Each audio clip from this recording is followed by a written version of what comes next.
దొంగ సొమ్మును BRS party వాడుకుంది. దాంట్లో నేను హరీష్ రావు ఒక్కరి గురించి నేను మాట్లాడుతున్నాను సార్. హరీష్ రావు ఒక్కడే కాదు, కేసీఆర్ కుటుంబం మొత్తం దీంట్లో ఇన్వాల్వ్ అయ్యి ఉంది. అది అర్థం చేసుకోండి.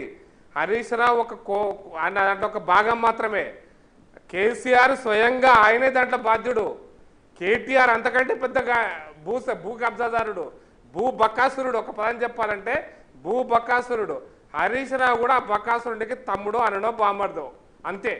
విషయాలు ఇప్పుడు మీరు చెప్పినవన్నీ కూడా ఆరోపణలు, వాటికి ఆధారాలతో సేకరించడానికి కాస్త సమయం పడుతుంది సార్. సమయం పడుతుందేమో కానీ బయటకు రావడం మాత్రం మానదు. నేకెడ్ ట్రూత్ ద్వారా వీటన్నింటినీ బయటకు తీసుకొచ్చే ప్రయత్నం ఖచ్చితంగా చేస్తాం. ఫైనల్ ఒక్క మాట చెప్పండి. బిగ్ టీవీ చేసిన ప్రయత్నాన్ని నేను అభినందిస్తూనే ఒక రంగనాయ సాగరే కాదు, కాళేశ్వరం ప్రాజెక్టు, ఈవెన్ దాని బ్యాక్ వాటర్ కూడా మా వెంకటస్వామి గారు ఇప్పుడు కాంగ్రెస్ పార్టీలో ఉన్నాడు కానీ బీజేపీలో ఉన్నప్పుడు వారు కూడా అక్కడ పోయి ఉద్యమం చేశారు. ఆ పంటలు మునిగిపోతున్నాయి, జాళ్ళు పట్టిపోతున్నాయి పొలాలు. అసలు ఆ భూమి ఎందుకు పనికొస్తే దాని కింద పనికిరాదు, పైన పనికిరాదు. జాళ్ళు పట్టిపోతుంటే ఆ పంటలు పండించడానికి అవకాశం, పత్తి చేయాలంటే పండించడానికి అవకాశమే లేదు.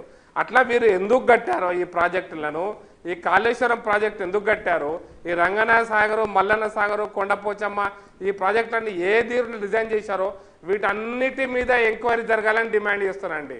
ఒక్క ప్రాజెక్టు కాదు, ఇప్పుడు కాళేశ్వరం అవినీతే కాదు, ఈ ప్రాజెక్టులు కట్టే వాటి వెనకాల దురుద్దేశాలను కూడా నేను ఆపాదిస్తున్న దురుద్దేశాలు కూడా వీటన్నిటిని కూడా బయటకు తీయాలి కాళేశ్వరం ఎంక్వైరీలో అని చెప్పి నేను కోరుతున్నాను. కేంద్రంలో మీరే కదా అధికారంలో ఉంది, మీ పార్టీ మీ పేరు అంటే ఒక మళ్ళా ప్రకాష్ అన్న మీ పారేకర్ గారు అదే అంటున్నాను మీకు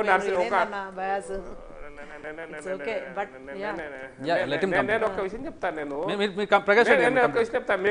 ఇప్పుడు మీకు జడ్జి గారు ఒక రిటైర్డ్ జడ్జి ఒక కమిషన్ వేశారు కాబట్టి నేను అప్పీల్ ఏంటంటే retired judge commission not only కాళేశ్వరంలో అవినీతే కాదు, ఈ ప్రాజెక్టులు కట్టడానికి ప్రాజెక్టుల కాలువల కోసము